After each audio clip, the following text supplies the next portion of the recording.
I'm just another woman in the world wanting to do extraordinary things. And that's my story. I have never wanted to be ordinary. Then I started working, how can I take more risks? I went to Goa, started working over there, did a lot of event management, burned my hands in a lot of other things.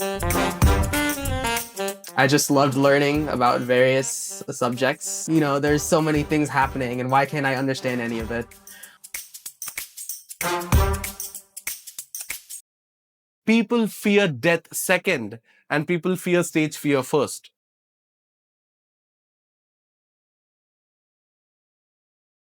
Okay, hey everyone. So I'm Riddhi and I am co-founder at 12101. We are essentially a creative and content strategy agency, but essentially one of the most exclusive, and we kind of run across or operate across 5 countries as of today. A little bit about me. I have been in the public speaking space for over 19 and a half years, was the young ambassador for India in 2008, 2009, awarded by the US Embassy and the Indo-American Society. So I did represent India at the Youth UN headquarters in New York. And essentially, yes, I have done everything from entrepreneurship to speaking. So I'm here today with Karthik, and I'm really excited to be a part of this. Thank you. Hey guys, I'm Nihal. I'm a fresh grad from New York University. I'm starting my own kind of startup called Kitab, which is trying to use book summaries to promote personal growth and transformation. And I mean, I was in my high school speech team, but overall, I'm not the greatest at public speaking. So I'll be kind of offering a freshie's perspective when it comes to this stuff. And I'll be learning along with all of you guys. So thank you. Yeah. Hi guys, my name is Ganesh and I'm part of Communite and at the same time part of a lot of other startup enablers, startup ecosystem builders. It's been almost 7 years from my undergraduations leading entrepreneurship cell. That's what I've been passionate at. And when it comes to purpose, identify, like that's what human has to be. Like purpose that I've discovered is I have to either be a good leader or make a lot of good leaders because India needs a lot of good leaders and future is more about good leaders, which society from whatever the survival is there, it can go to the like purposeful society. So this is what I'm doing. Like I'm working with a lot of other people like Idea Bars, like T Hub, a lot of people. We can connect if you want anything like access to into startup ecosystem, maybe a referral or something. This is what I do. Fun building community. Thank you. Yeah, I'll just add one main thing like Communite Speaks and Groundzero is coming together. We're calling it as the founders room where aspiring entrepreneurs or budding actual entrepreneurs can come together, like sit, talk, very random. We'll see how we can take the inspiration of little Sameraina, but maybe someday we'll go to the Netflix. Yeah, let's see how it goes. It's for more like Groundzero people who just want to start their speaking skills where they can be as raw as possible. They can come in front of camera and feel embarrassed, and let's see how Karthik can lead this one. Yeah, sure. Yeah. And talking about Netflix, I think she's going to drop some hints about how she did an interview with Kunal Kamra with Netflix. I'm sorry to plug it in, but wow. Hey, I saw it on your story, so yeah. The reason I did that is because we do have quality crowd, right? Quality over quantity any day. But yeah, I'll let you speak more about that in a bit. So my name is Karthik once again. Currently, I'm running Communite Speaks. I'm also like an IT techie product person back in my office. But the one thing that inspired me all my life was having good thoughts and turning that good thoughts into good voice, and at the end of the day, giving a good speech. I think most of my adult life was inspired by the one line but in the movie Ye Jawani Hai Diwani, नैना मैं गिरना चाहता हूँ, दौड़ना चाहता हूँ, भागना चाहता हूँ, बस सिर्फ रुकना नहीं चाहता हूँ, right? And since that one line, I think my entire life has been fueled by experimentation. And today here I am experimenting another thing with all of you here. So yeah, excited for the session, excited for some of the finest thoughts here. And a little bit about my public speaking background. Back in 2016, I got awarded with something called as the Mr. Public Speaker of Hyderabad. But then ever since that, it was like Malaysia, Singapore, youth delegations, Model United Nation Conference and stuff like that. But then public speaking, eventually, I feel like it's a beautiful skill for any of us to have. You combine it with selling and you become a better salesperson. You combine it with being an entrepreneur, you start to pitch things better. And at the end of the day, it's like a sword eventually you can have. So this is my honest attempt in building a community.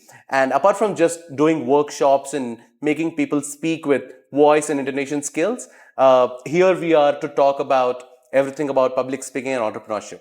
So thank you so much for joining us once again. So, to start off this conversation, I would like to ask my first question to you. You have been a public speaker and an entrepreneur as well. How do you think public speaking can help you change not only your business journey, but you as a person, you as the way you think?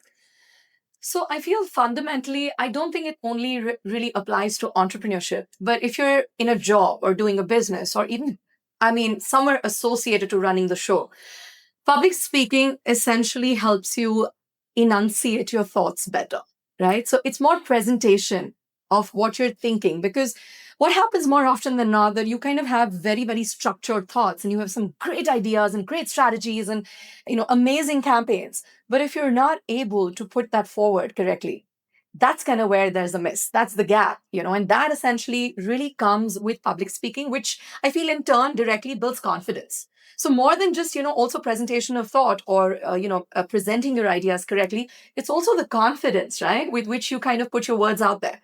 That's very important. And I think you don't necessarily need to be in a sales role. So that's the myth, people need to bust because everybody thinks that, oh, I'm in a BD role, I'm in a sales role, and therefore I need to speak well. No, not really. Even if you are doing design or strategy or backend, you still need to know how to be able to speak well. Because essentially, people on the other life is we live in a community which is all about communication. So if you're not going to be able to communicate in the first place, forget, let alone enunciate and put it out there beautifully or with the flowery language. But it's also just basic communication with confidence. So I think that essentially is what people need to understand. Beautiful, beautiful. You are an entrepreneur, right? You're a serial entrepreneur, is what you call yourself. No, entrepreneur. Entrepreneur. Yeah, Okay. Can you help us understand the difference between entrepreneur and entrepreneur? And then can you help me explain, do you think speaking as a skill really plays a major difference? Or do you think a better business plan with the ability to sell better works? Right. How many of you know what is entrepreneur? Like, you heard it first time or something like that? It's like being an entrepreneur within an organization, saying your boss, give me like a month's year budget and I'll make it proof. If you fail, you'll be fired. That's it. But if you succeed, you'll be like, okay, I can get good salary package or something. But to be really honest, uh, from our 90s, like people who are most of 90s kids are, we've been grown up like you have to get a good job. We never thought like you have to be a good leader, and within the organization you have to be like a good person who can take accountability and deliver it as soon as. So this is what the entrepreneur is. Yes, I don't have risk capital right now. Maybe in future when I have risk capital, maybe I'll become an entrepreneur, actual entrepreneur, where I can make a risk. But within an organization, you can take multiple risks. You don't need to feel shy that, okay, my boss was gonna say something or my colleague's gonna say something else. Just say if you can do it and deliver it. That's it. So this is what the more entrepreneurship and what. Yeah, well, with one of the founder that we are trying to build is wearable AI products, which Karthik, he lives within Draper Startup House, and a lot of other founders that I met is like, next, it's you don't need to prompt actually. Next, you'll have an AI assistant which will continuously try to understand you, and it'll also predict your intent, what you're gonna do next step. So the voice, we are blessed with voice. There are people who are not blessed with voice, but everything you can control with voice in future. Max in next 12 years, max everything will be enabled like with very cheap way. Everything will get connected with. You can just talk to your wearable AI and say that, hey, if you have cameras, the cameras will also have it's an eye and brain is like an AI. So if iron brain and voice is connected with your thing, you can just say to your stuff that, hey, is my son, where is he? Is he sitting? Is he standing? What kind of color is he wearing? You'll just get a pop-up message or a video saying that, hey, this is this. So it's very important that technology plus whatever the human creation or nature creation we got is enabling to us do like tremendous thousand times more. I can just say to right now to Cloud or ChatGPT with voice, hey, this is what I'm doing. Like Communite speaks, and this is the date, venue, and everything. It does beautiful. Like you can just give, yeah. This is what I'll say. I mean, the technology which is coming in next, I think in next 12 months with voice, everybody will get shocked. Interesting. I have one question for you. You've been for a while in the States and now you're back. Uh, Public speaking or tech, everything is way different in India compared to the United States, right? In general, what's your perspective on this? And where do you think the world of technology is like nudging or coming closer and probably helping people speak better or something? Right. I think technology actually serves a very similar role to public speaking. Mhm. It basically connects us, right? Uh, and I think that in a more technologically advanced world, we'll have way more opportunities to speak and to communicate with each other, as opposed to, I guess, what the world looks like today, where everyone feels very disconnected. Um, I think public speaking an ideal state will be even more important, and communicating your thoughts will be even more valuable to each individual person. In the US, it's certainly what it seems like. Being an entrepreneur and being someone who is constantly putting themselves out there and kind of reaching for new opportunities, public speaking is a must. And at least from where I've been in New York and Chicago, you go to like a TEDx conference, you go to a business conference, and all these various places, you're constantly having to pitch ideas, constantly having to talk about your thinking and about how you got to where you are. And public speaking is literally the only way to get from your thoughts to out there in the world. A lot of people have very, very great ideas, but even the best people with ideas can never really become great without being able to communicate them, be able to share those ideas with others, refine them, and then make it into something beautiful. And so I think that's something that I've really started to appreciate since I've come to India, is the I guess boon that is sharing your ideas with others and really having them evolve. I have been blessed to have many opportunities in the US, but speaking publicly is something that I've really only started to experience fully in India. And I can say it's truly a delight. Mhm. Beautiful, beautiful. There was a very beautiful insight that you brought in there. In fact, I feel like the more technology is growing and the more the voices out there, we are all socially connected. But yet, if I want to speak out to somebody at 11 p.m. about my deepest fears, sometimes I feel there's a disconnect. We all have like musics or podcasts playing out loud in the background, but sometimes an honest conversation is something that is mostly needed. I would like to ask one question to you. Uh, Confidence builds a better public speaker. Public speaking builds better confidence, right? These two are as true as they could be. But if there is somebody out there who wants to enact the confidence you have, who wants to be the speaker or the best version of themselves on the stage, but they're unable to for whatever reasons, what do you think is the best starting point for somebody? I think this is more a mindset thing. So there's a saying, right? I don't know if like many people know this. They say fake it till you make it. Okay. And honestly, like honest to God, it is like by far the craziest thing ever because it is so true. You need like every cell in your body needs to just believe you got this. You figure it out. What is the worst that can happen? You go, you fumble, you start again. The idea is it's a mindset thing. It's not a practice, a training. It's none of that. It's just you need to up there. You need to like tell yourself that I will fake it till I make it. I'm going to like hustle it out. I'm going to figure it out. I'm going to learn. I'm going to absorb. I'm going to just go out there and try. Because if you don't go out there and try, you probably might just hit it in the hit a bullseye with it. In the first go. So the problem with people, like more often than not, is I feel it's social anxiety too. As a lot of people deal with social anxiety today, and it's a real problem. But apart from that, it's also that people don't try enough. They don't take those opportunities enough. So, the other day I met my cousin, and he's actually working. He's a senior manager at the Taj Hotel, and somebody, a very very prestigious press, somebody from the press had come in and was visiting the hotel, and they just saw this boy who's from a very small town who's made it big, and he wanted to interview him. And he said, I love your story. Can you talk to me and talk to the world about it? And he said, I'm not sure.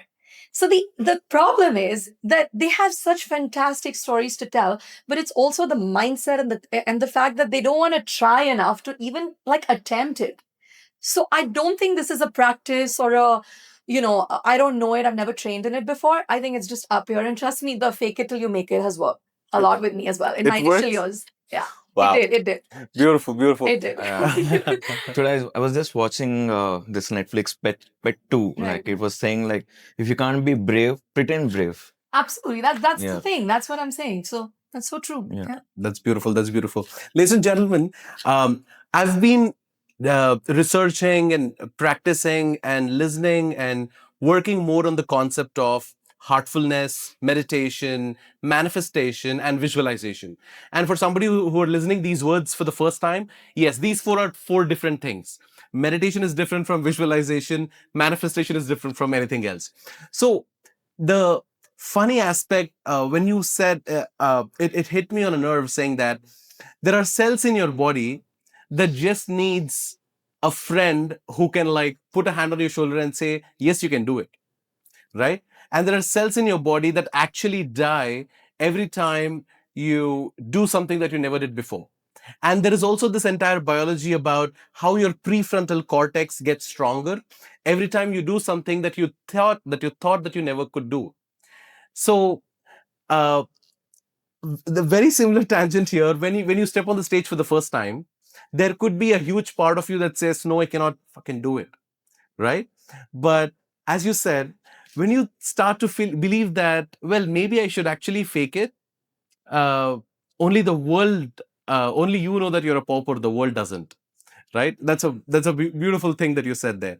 Do you want to add anything about that? Like, Yeah, I mean, I think what you just described is very much the classic experience of like riding a bicycle, for example.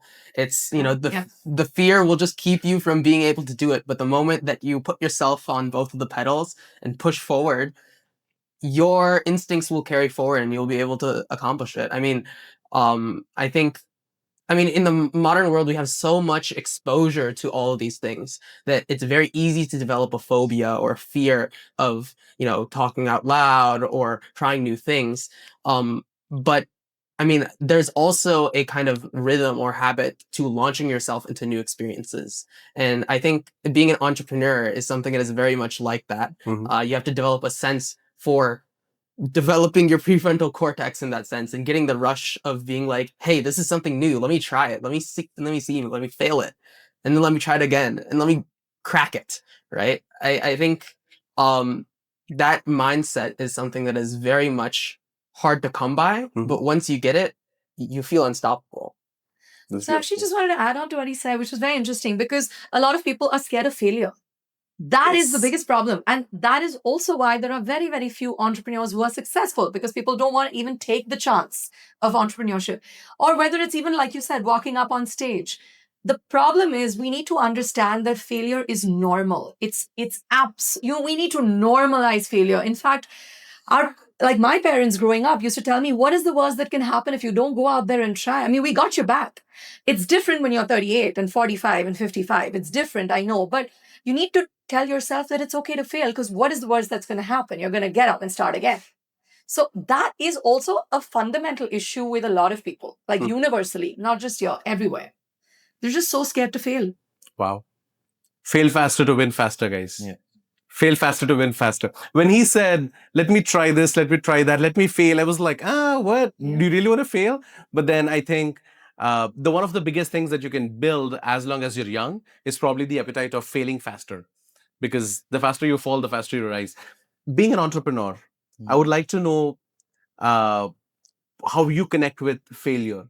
Any stories that you've underwent where you thought this would never work, or maybe this would work and it utterly fails, and your learnings from there. You're asking a perfect guy. I'm a backbencher.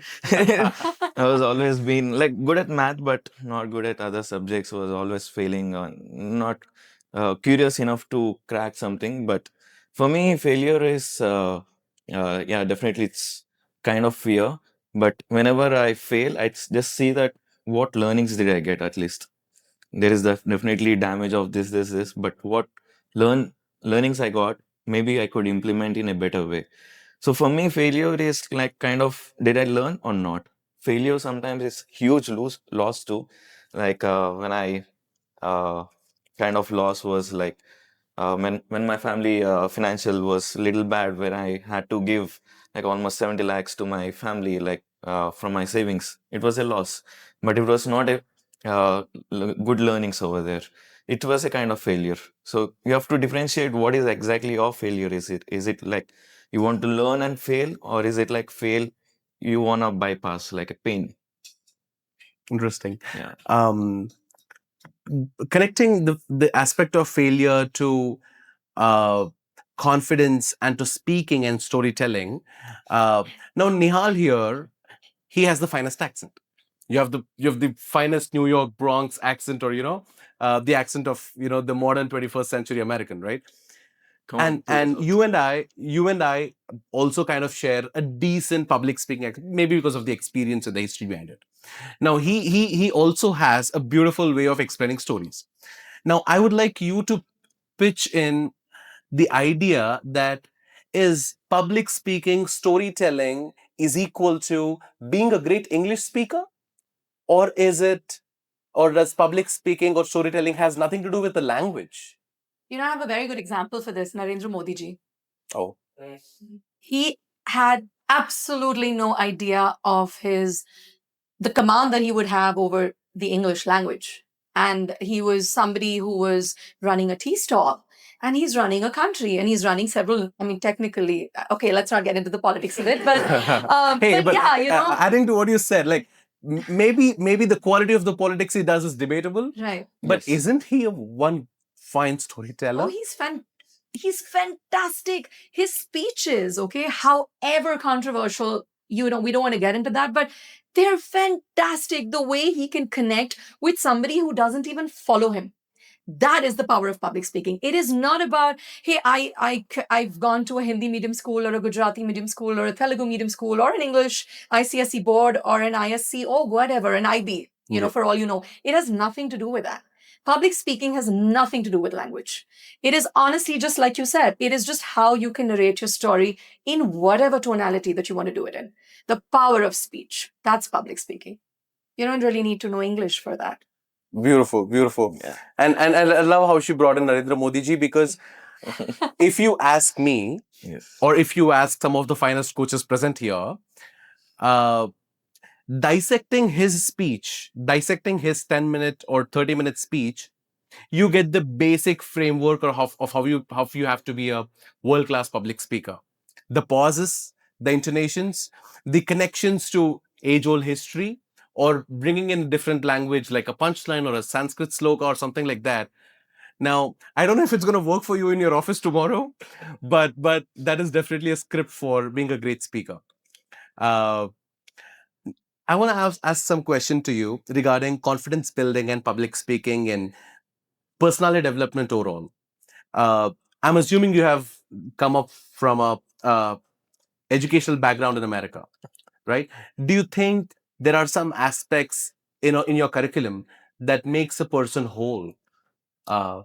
Absolutely. I mean, I think, I wouldn't like to compare the competitiveness of, India schools versus America schools. I don't have enough experience or boldness to presume anything there.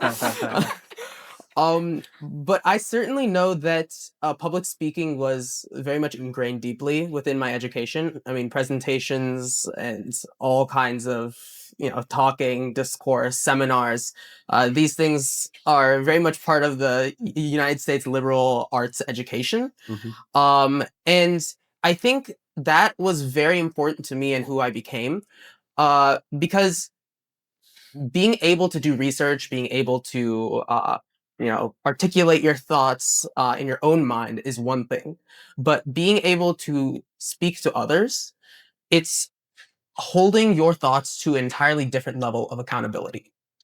I don't know if you've ever heard of Bloom's taxonomy. Can you repeat? Bloom's taxonomy. Bloom's taxonomy. Yeah. It's a framework for how people understand ideas or skills. And basically, the higher you go, you're able to do more and more complicated tasks. You go from just being able to understand it to being able to teach it, being able to analyze and create new things with it.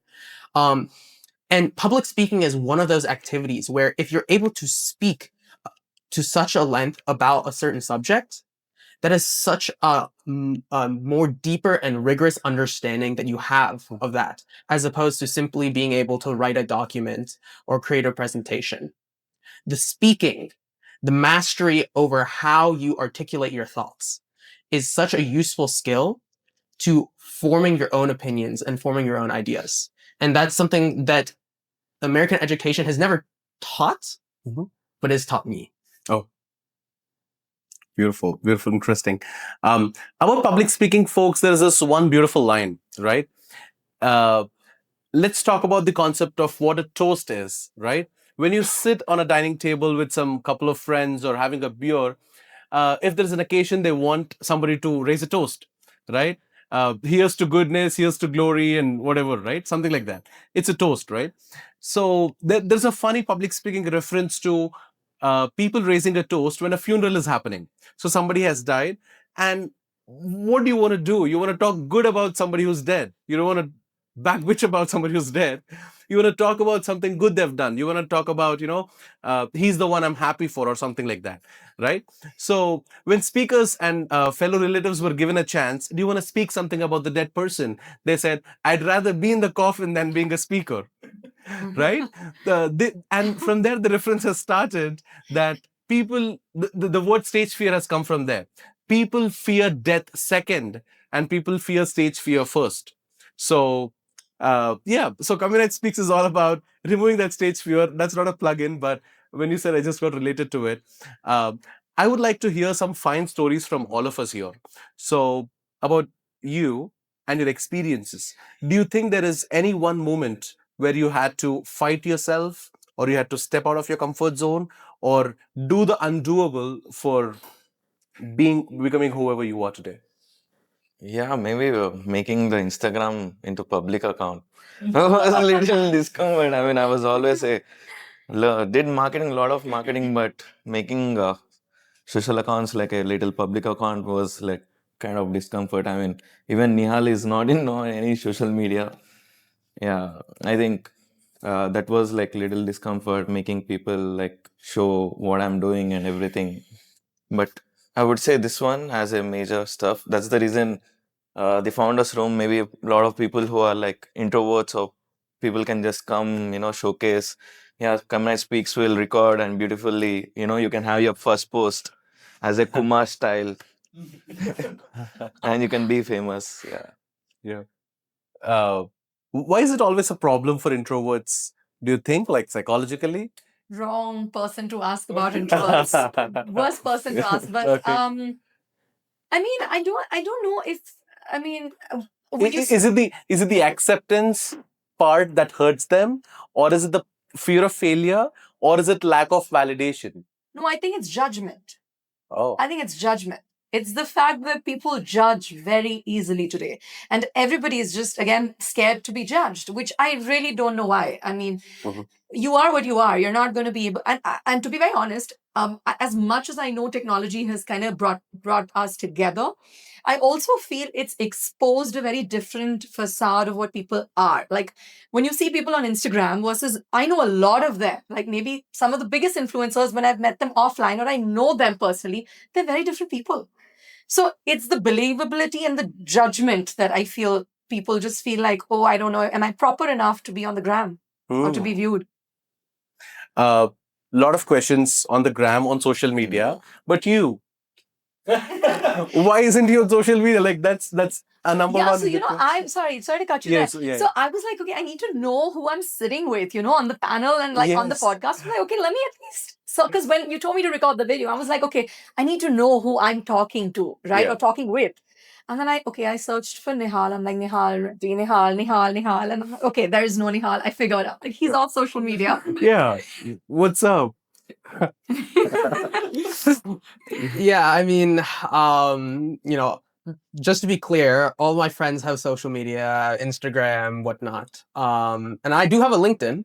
But LinkedIn ain't social, man. But yeah. but yeah, I mean, I think that there is social media poses a lot of benefits and opportunities. I'd certainly agree with that. But I think just for me in particular, I kind of grew up in a space where I could constantly see the downsides of social media. Mhm. I could constantly see how people were suffering, at least people my generation, with in terms of self-esteem and connectivity. And while I certainly wasn't the most extroverted person going to all the parties, anything like that, I can certainly say that I had a lot of time to myself in my childhood. And I learned to appreciate that a lot. Time off of devices, time away from constantly thinking about what others are thinking of me. And I think that kind of plays into what we were talking about with introverts. I think it's about expectations for me. I believe myself to neither be an introverted nor extroverted person, but that's mostly because of kind of dissolving the childhood fear or kind of expectation that everyone is going to judge me, everyone is going to think negatively of me if I fail. I think introverts, or at least my friends, people I've seen, have that a lot. Expectation of falling down on your bike, expectation of messing up the words when you speak. And for me, social media was expectation that other people are not going to see a real me. Right. Makes sense.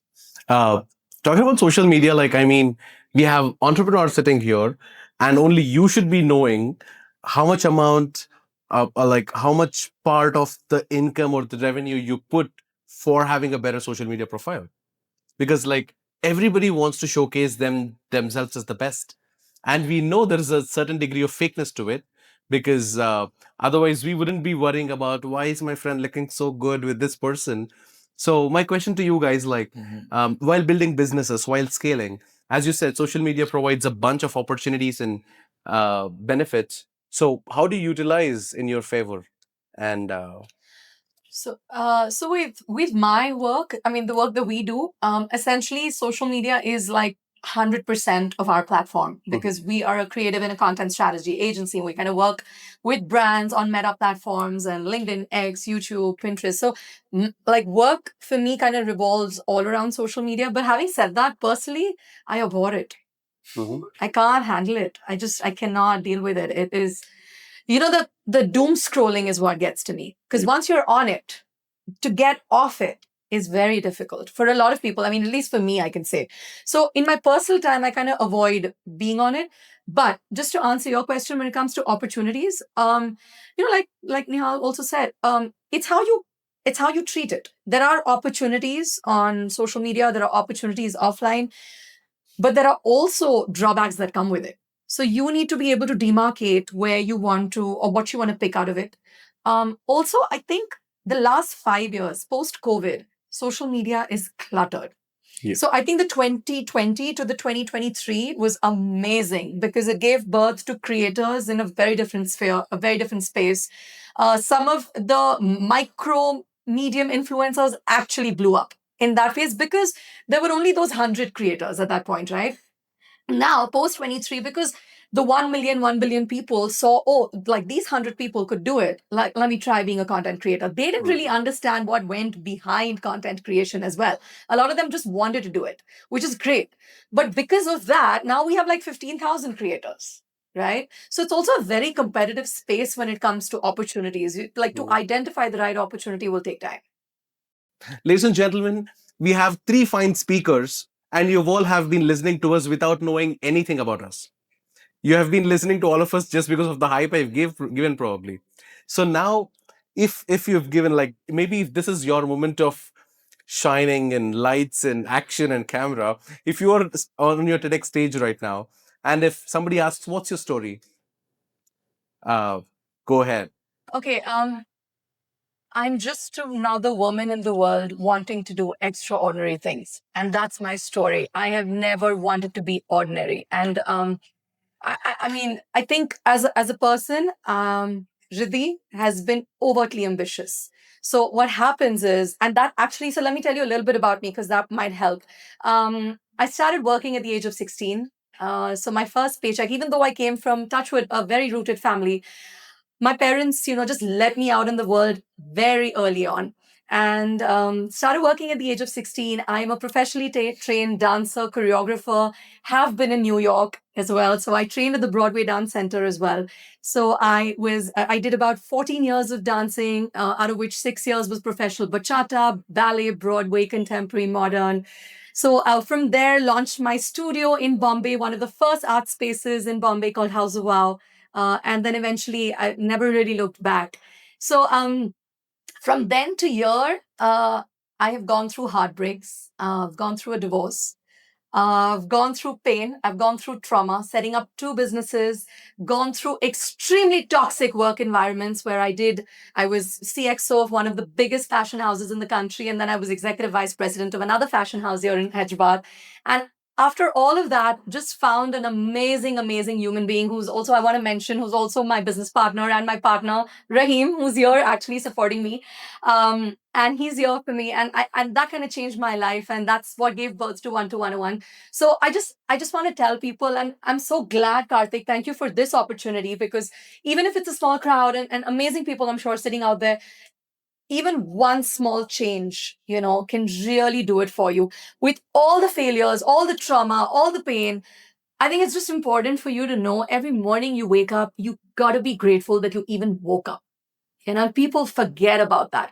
People are in a rat race to, like, oh, I need to get an office. I need to get this job done. I need to grow. I need to succeed. I need an appraisal. I want to start my business. I want to do mindfulness. I want to go to yoga class. It's okay to breathe one day and not do anything and pat yourself on the back and tell yourself, you're breathing today. You're healthy. You're fine. And you got this. So that's what, for me, like 20 years of my work and my life and everything today has taught me. Yeah. Thank you. So, what does Riddhi do today? What's up with 12101? So Riddhi is working 21 hours a day, is a slave to her company, is literally hasn't gotten a holiday in 3.5 years. And yeah, that's the life of an entrepreneur, guys. Please, if you all feel the grass is greener on the other. That's a lie. I want to make sure. Okay, yeah, all right. Okay, one holiday. But yeah, one holiday. One holiday. In 3.5 years. But no, so the grass is always greener. And I like, a lot of people are very in awe when they meet us or when they meet me, or they say, oh, wow, you've set up, we've worked with 75 plus brands across 5 countries. We are industry agnostic. We work with some of the biggest jewelers, fashion houses, F&B, FMCG products. But honestly, yeah, I mean, Riddhi has no life. But that's okay. I've signed up for it. Wow. No, that's beautiful, ladies and gentlemen. Can we have a round of applause? Yeah. No, and Riddhi and I, we just happened to meet through Satwik. Yes. And shout out to Satwik if he's here. Yes, if he's here, or he's not. Okay. Yeah, the Satwik. Satwik Communitie. Nihal, now is your time. What is your story? what made you come back to America? If you give me a chance, I wouldn't India. have had. Yeah, to India. If you had given me a chance, I wouldn't have had probably, but I'm glad I'm here. My friend Maithili is she's a witness for it. But then, what do you do? What's your story? And what do you want to tell to the world out there? For sure. I mean, I don't have as impressive as a story as you. I am but a humble human being. But yeah, I mean, my story is pretty cut and dry. It's one of, trying to understand and come to terms with the world. And now I've kind of started my second chapter, which is about trying to make a real lasting impact. I grew up in kind of a bubble town of about 100,000 people in the suburbs of Chicago. My passions were kind of like astronomy and physics, all kinds of nerdy stuff. But as I grew older, I shifted many passions because I just loved learning about various subjects, trying to really wrap my hands around what the world is, why, there's so many things happening and why can't I understand any of it? So, eventually I went from using particle accelerators to studying, the smallest of atoms to using observatories and studying largest of spaces. I went along studying economics and sociology, eventually theology, philosophy, psychology, and eventually mathematics. And then I ended up here in India as my pursuits eventually settled on human growth and transformation and how we can all continuously strive to become better people. Um, and I think that is ultimately has been the greatest pursuit of all to me. Has never been about understanding the world, but about understanding myself and about how anybody can come to understand themselves and kind of use that to improve every aspect of their lives. Um, and so, yeah, now here I am in India. I got a very rare opportunity to work on something I was passionate about. So after I graduated in New York, I kind of dropped everything. I said goodbye to all my friends, and I literally, I think not literally one day after I had my graduation commencement ceremony, flight straight to India to start working on my new project, which is called Kitab. I mean, it's an app that uses book summarizations to help people, I guess, learn more about themselves and the world and achieve growth in a lasting and permanent, kind of fashion. And yeah, I mean, I've never been happier, really. Pursuing your own means of growth can often means, trying to help other people. And, that's why I don't really regret leaving the US. I think, passion and love and opportunity is not about where you are, but about, what you're doing and who you're surrounding yourself with. So, I mean, that's my amazing. story. Yeah. If I may, like, what part of philosophy or psychology uh, was ignited to drive you here? Yeah, I mean, I think for me, it's been the real mindset of trying to improve yourself. I think there are so many different cultures and so many different kind of perspectives on that one pursuit, and many different takes. But here in India, there's a very deep and rich culture on that specific kind of process. And so through kind of both ancient history and like, wisdom, and also modern people having very interesting perspectives and lessons to take from, like all of you here today. I think that is kind of what drove me here. There's so much to learn from, so many people to learn from here in India. I mean, obviously in the US too. I'm not going to say that everyone there are all idiots, but Maybe some. maybe some, definitely Maybe some. some. Definitely I love Trump, bro. but yeah, I think that this is a really big opportunity for me. And yeah, I don't know. Yeah, I think No. that's mostly it. Perfect. Thank you. That was Intense. Thank you. Um, Ganesh, over to you. Cool. I think most of us are like 98 born kids over here. Grown up in a school where a lot of competitive is in the room, not collaboration was taught much back in the school. Uh, in the competitive stuff, you have losers. I was that loser. I was never motivated by something that seriously, but always a love of math, something logical. I was used to build a lot of stuff in my like till schooling, like till 10th class, whatever I get, like cardboards. My father used to work in pharmaceutical distribution. So there used to be like this room full of cartoons.